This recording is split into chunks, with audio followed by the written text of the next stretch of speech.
I'm Alistair McCaig, one of the analysts at IG, and I'd like to talk to you today, Tuesday the 9th of July, about the ongoing US reporting season. Well, yesterday we saw the reporting season kicked off with Alcoa, the predominantly aluminium commodity miner and manufacturer.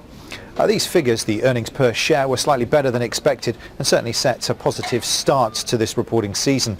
Over the next 3 weeks we will hear from almost all of the major US equity firms, predominantly reporting their second quarter earnings.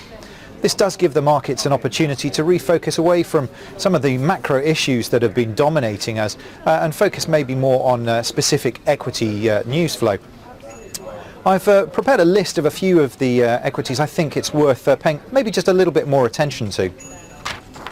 Over the course of this week, I guess the major ones are of course Alcoa that started the week off, but then on Friday we have JP Morgan and Wells Fargo coming out with their second quarter figures.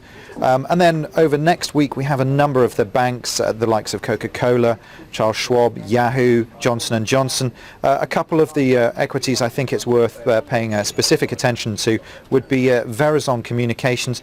Obviously they have such a high affiliation with Vodafone, which has a large holding in them, and certainly Vodafone has found that quite a lot of their profits over the course of the year have actually been derived from Verizon's profits, so that's well worth watching. That comes out on the 18th of July.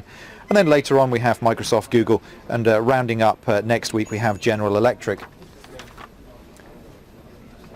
Although not specifically stated as one of the criteria for triggering the end of this quantitative easing process in America, the Fed will be paying pretty close attention to these company figures, on top of the strength of the US economic data.